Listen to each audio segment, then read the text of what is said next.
Do not ask ESTG about his football past because he will walk out on you. For those who don't know, Kentucky's on. ESTG was a star football player before he was a star rapper. Now, some things did happen in EST's personal life, including him getting shot, that ended his career short. As ESTG has become a high-profile rapper, you really can't find a lot about his football past. He was in an interview with Bootleg Kev this week promoting his new album, El Toro 2. Kev tried to ask G about his football career, and G walked out of the interview. He just flat foot walked out. Now, ESTG is saying that he did not walk out on Kev because he asked him about football, but it was all like a combination of stuff. On his Insta story, G said, "You trying to play it like I walked out because of football. I did plenty of interviews talking about playing and talking about it in my music. You asking me if I remember the old man porn star, if I believe in aliens and NFL Combine. What does that have to do with my album dropping Friday? And I literally just walked out that interview 2 hours ago. You already got a clip up. You trying to go viral? LOL. I got real life stuff going. Ask around." Kev said about the ESTG thing, "I'm a fan of his music and was genuinely excited to talk to him. I was told by his team that he wanted to not have an interview filled with typical stuff where we talk about music, etc. He came in 90 minutes late, which isn't unique with some artists, and didn't ever really seem to want to talk or be interviewed. I don't care. I'm still a fan of his music, and we got a moment out of it for the internet. No hard feelings. I look forward to talking about aliens, Brian Pumper, and football with tons of other artists in the future. Go grab the ESTG album. Salute to my friends at CMG Interscope.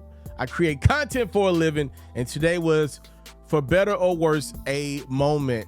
Yeah, I don't know exactly what rappers want music reporters or journalists to talk about with them nowadays, because we can't really deep dive into y'all music like that because y'all talking about stuff that we can't talk about in interviews. So I commend Kev, which I believe, by the way, I think this year, from what I've seen, Bootleg Kev's doing the best interviews in the game right now. I do believe that. He's one of the only personalities out there that will push back if he hears some ridiculousness. Like, shout out to my guy, Big Boogie. He did an interview with Kev a few weeks ago. Actually, it was a little minute ago. And Boogie said, "Yo, I got a $15 million scholarship." That is not true. He did not get a $15 million scholarship. Kev pushed back on it. And ESTG was a football player in his past.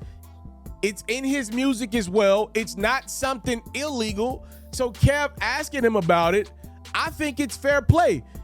EST said it wasn't about the football question. It was about some questions about porn stars and other stuff. But according to Kev, he said he was told by Interscope and CMG to have a different type of interview with EST because he was tired of talking about the music. I think it's really difficult right now for music journalists to have conversations with rappers. I really do. The only thing I see winning right now, and we'll talk about this more in the Bobby Outlaw video that I'm gonna do later today. The only thing I see winning is people talking to people that they're fans of. So like if Kevin Hart would have asked ESTG the same question, I don't believe ESTG would have walked off the studio.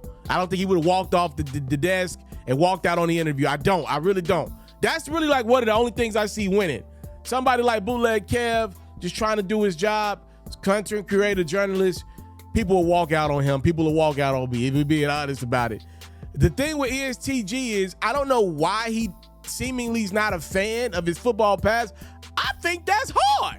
The fact that he was a cold football player, like football is a grown man sport. It's the most revered sport in this country.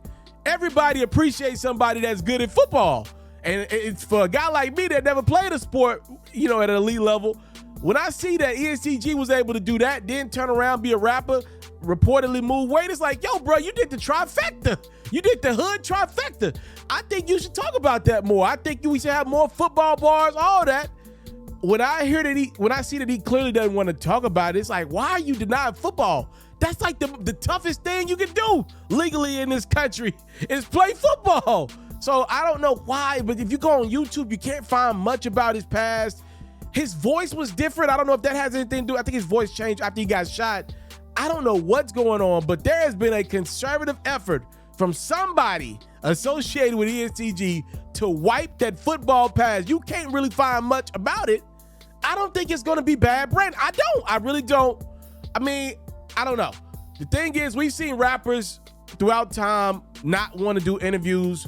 One that comes to mind that I think probably hurt himself and lost a lot of money because of this was Chief Keef.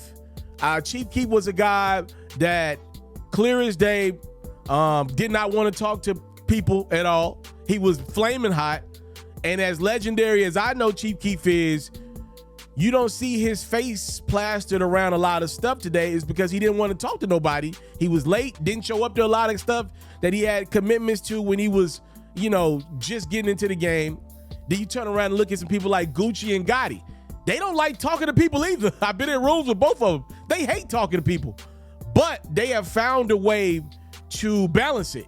All right, I got to talk to these people because it's good for business. Now, if ESTG goes on to have a legendary music career, then it will give him time to grow in the game and become a Gucci or Gotti. The problem is you got to become a legend musically to get that grace to start to talk to people in your 30s, because Gucci and Gotti and them didn't talk to people in their 20s, and again, the music propelled them and gave them time to now you look at them in their late 30s, 40s. Now they'll talk. Now they'll open up as much as possible.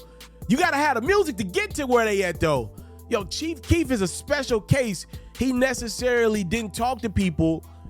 His music has been great and revered over time, so he's still able to obviously be a legend musically, but he's definitely cost himself a lot of money. So if ESTG is going to play the route that he's going, if he's not going to talk to people, he's got to have Chief Keef level music. If he's planning on talking to people when he gets older, he's got to have Gucci or Gotti level music. I hope that made sense. But shout out to G. Please go get his new album, El Toro 2. I don't think he's doing too many more interviews, so enjoy the wars while you got him. I don't think he's doing too many more. Top love and support. Who y'all thought was in the right or the wrong in that one?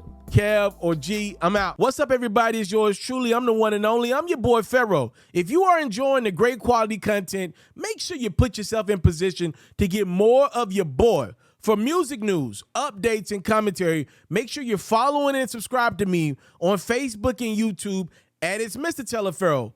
For basketball news, highlights, and commentary, make sure you're following and subscribe to me on Facebook and YouTube at FERRO. It's free 99 to you. It truly means the world to me. Let's run these numbers up. I appreciate the time, love, and support.